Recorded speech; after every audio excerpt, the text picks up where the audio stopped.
Bonjour à toutes et à tous, je vous avais présenté dans différentes vidéos des cas d'utilisation de l'huile essentielle de laurier noble. Aujourd'hui, on va prendre le temps de la regarder dans le détail, comprendre sa richesse, pourquoi elle est si polyvalente et pourquoi elle est régulièrement citée. Il y aurait beaucoup de choses à dire sur le laurier noble, son histoire, la mythologie qui l'accompagne, c'est même très intéressant. Mais pour limiter la longueur de cette vidéo, je n'aborde aujourd'hui que son aspect thérapeutique.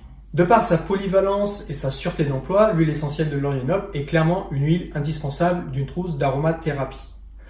Pourquoi? Eh bien, regardons ça dans le détail.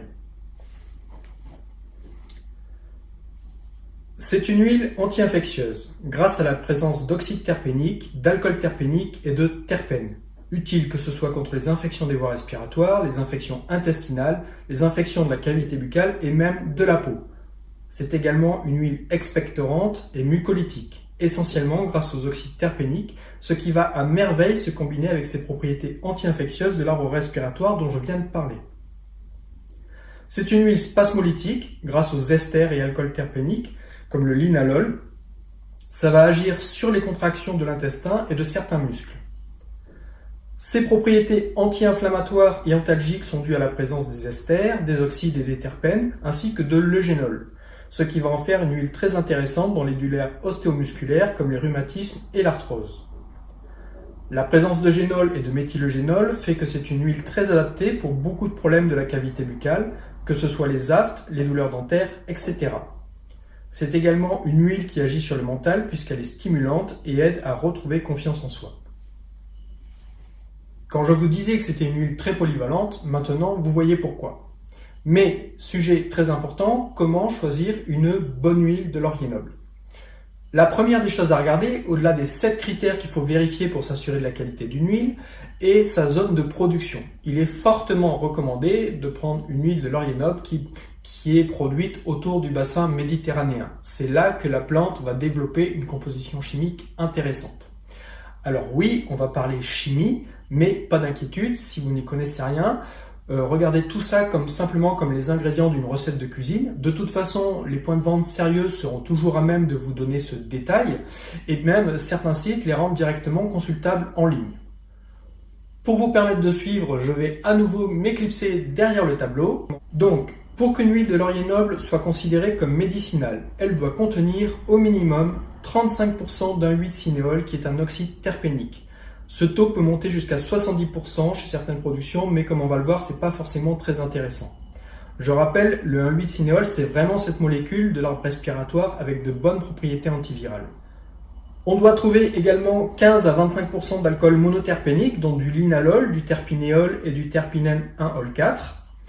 Déjà, avec ce couple oxyde-alcool terpénique, on a une bonne base antivirale et respiratoire. À ça, on ajoute 15 à 20% de terpènes, essentiellement pinène et sabinène, qui vont compléter l'action sur l'arbre respiratoire.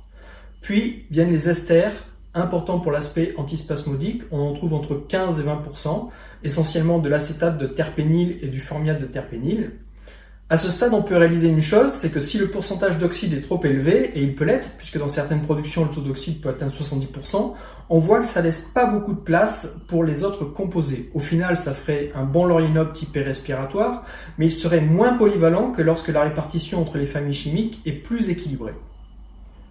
Ce qui rend l'huile de laurier noble intéressant pour la cavité buccale, c'est la présence d'eugénol, cette molécule que vous avez déjà sentie chez le dentiste. L'eugénol est un phénol et les phénols sont d'emploi plus délicat. Mais comme il est en faible quantité, l'utilisation de l'huile de laurier noble est assez sûre d'emploi. On attend en général entre 3 et 5% d'eugénol.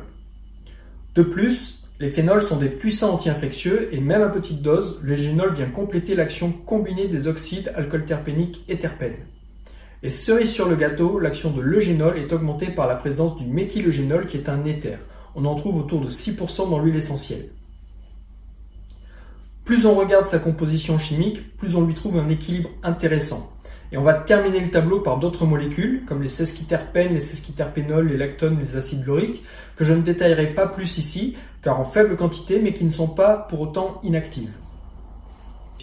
Un autre avantage de cette huile, c'est sa sûreté d'emploi. Que ce soit sa DL50 cutanée ou sa DL50 orale, les deux sont supérieurs à 5. Je rappelle, la DL50, c'est ce qui permet d'évaluer la toxicité d'un produit.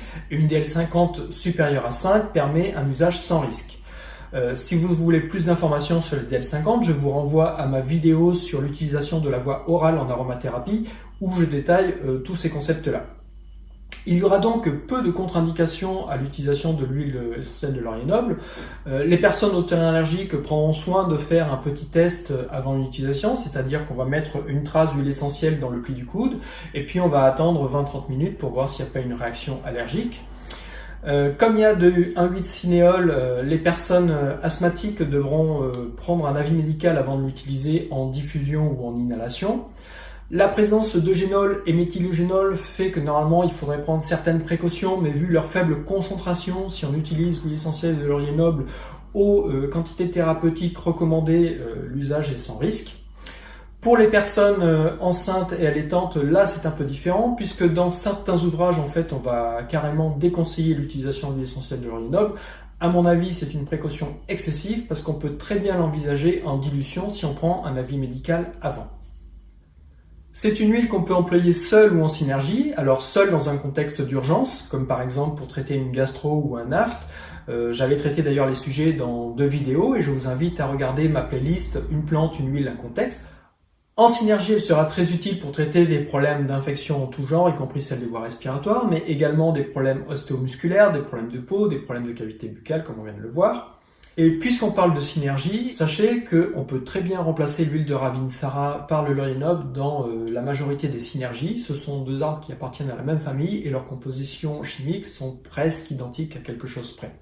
À toutes ces propriétés s'ajoute son action sur le mental. Le lien avec la couronne de laurier des vainqueurs n'est pas un hasard. L'olfaction de l'huile essentielle de laurier noble renforce la conscience, l'inscrit dans une dynamique apte à faire ressortir le courage et l'assertivité. C'est clairement l'huile qu'on va utiliser avant un examen, avant un entretien, avant une compétition, avant de prendre une prise de parole publique ou simplement monter sur scène. Donc vous l'aurez compris, pour moi c'est clairement une huile indispensable de l'aromathérapie. Et si vous ne l'avez pas encore dans votre trousse, je vous invite à l'y rajouter. Voilà, j'espère que cette synthèse sur l'huile essentielle de laurier noble vous aura donné envie de découvrir cette huile. En attendant, prenez bien soin de vous et je vous retrouve très bientôt pour de prochaines vidéos.